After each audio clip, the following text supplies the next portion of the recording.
Welcome, everyone. Today we're diving into an absolutely fascinating intersection of modern science and the law. We're going to explore how a man named Dr. Chen Jingyuan used complex network science, computer science, and physics to mathematically defend himself against a legal charge of causing public disorder. I mean, instead of a traditional legal defense, the guy literally brought in the laws of physics. We're going to break down his actual arguments, look at the math, and see exactly how he put the legal system itself on a scientific trial. Here's our roadmap for today's explainer. 1. The charge of public disorder. 2. The math of going viral. 3. Hubs and peripheral nodes. 4. The illusion of perfect order. And finally 5. Science meets legal causality. All right, let's jump right in. Section 1. The charge of public disorder. To defend himself against this charge, Dr. Chen completely subverted the whole butterfly effect idea with this brilliant quote. He said, "My forwarding a post is like breathing out carbon dioxide. You cannot sentence me to life in prison because of global warming." See, he was accused of causing serious public disorder just by forwarding a post on an account that had fewer than 100 followers. The legal system was basically claiming this one tiny action caused massive macro-level chaos. And his counterargument was that, just like you can't blame one single person's breath for global warming, you absolutely cannot mathematically blame one tiny node for causing a massive avalanche across a social network. And this brings us to a really fundamental mismatch. The legal hypothesis relies on this very traditional 18th century idea of linear causality, right? Action A directly causes chaos B. But the scientific reality? Well, a social media platform is a nonlinear, highly complex, adaptive system. A single post is really just a microscopic perturbation in an environment that is already totally chaotic. You literally can't use a linear hammer to nail down a nonlinear problem. Moving on to Section 2, the math of going viral. Okay, let me introduce our first scientific expert witness, the Galton-Watson branching process. This is a mathematical model used to calculate the probability that a cascading event, like a social media post being shared over and over, will either multiply into a huge avalanche or just, go extinct.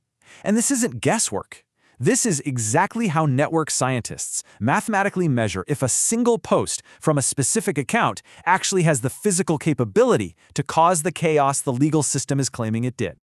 So the magic variable here is m, the average branching number.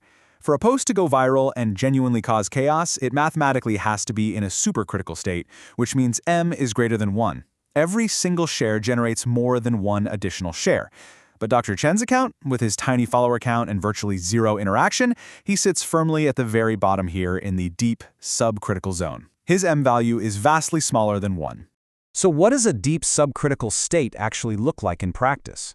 Well, based on the mathematical parameters of his specific account, the expected total cascade size of his post is roughly 1.05. Think about that for a second. You start with one post, and the expected total number of shares it will ever generate in its entire lifespan is 0.05. It proves mathematically, without a shadow of a doubt, that the spread dies almost instantly.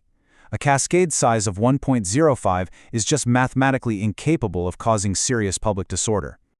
Let's zoom out a bit for Section 3, hubs and peripheral nodes. We've looked at the micro level of the post itself, but now let's look at the structure of the network itself. Social media platforms are what physicists call scale-free networks. As we can see here, the distribution of connections is highly uneven. It follows a power law.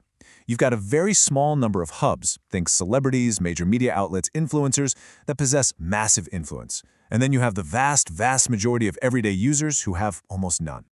To put that into perspective, just look at this breakdown. Dr. Chen's account is a tiny speck in that massive 95% majority of peripheral nodes. In a scale-free network, the structural power is completely monopolized by that tiny 5% of hubs.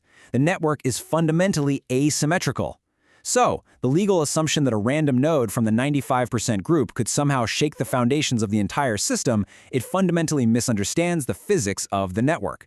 In fact, there's a mathematical rule called the Cohen critical threshold formula that proves scale-free networks are incredibly robust against random changes at the edges. You could randomly remove or activate thousands of these peripheral nodes, and it would have near zero impact on the overall structural integrity of the network. The system is run by the hubs.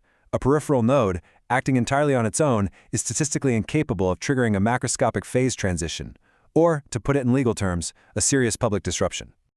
This brings us to Section 4, the illusion of perfect order. Now we're hitting the macro level of our scientific trial, bringing in a huge concept from computer science to examine the whole idea of order itself. This is the famous CAP theorem. It states that any distributed network, like a massive global social media platform, has three main desired properties: consistency, availability, and partition tolerance. But here's the catch. You can mathematically only guarantee two of them at the exact same time. In the real world, network connections drop constantly because, your Wi-Fi is definitely going to drop the second you actually need it. So the system must have partition tolerance. It also wants you to always be able to log in, so it prioritizes availability. What does that mean? It means absolute perfect consistency is literally physically impossible to achieve. So, in a huge distributed system, what the law might define as disorder or inconsistency is actually a built-in required property for the system to even work. You simply cannot have absolute order. Therefore, from a purely scientific standpoint, it is a massive category error to legally blame an individual for causing disorder in a system that physically requires partial disorder to exist. And finally, Section 5, science meets legal causality. So we come back to our central question. Can a tiny peripheral node operating in a deep subcritical state mathematically break a massively distributed, scale-free, complex system? Honestly, synthesizing everything we've just covered, I think you definitely know where the science is pointing. Here is the definitive scientific verdict. At the micro level, the Galton-Watson branching process totally guarantees the post's rapid extinction. At the meso level, the scale-free network structure proven by the Cohen formula completely neutralizes any structural impact a peripheral node might have. And at the macro level, the CAP theorem dictates that the system is already inherently disordered. So, concluding that a micro action from an edge node somehow caused macro chaos is not just unproven, it's a fundamental category error. It just flat-out violates the established laws of network physics. Which leaves us with this final, really provocative thought to ponder.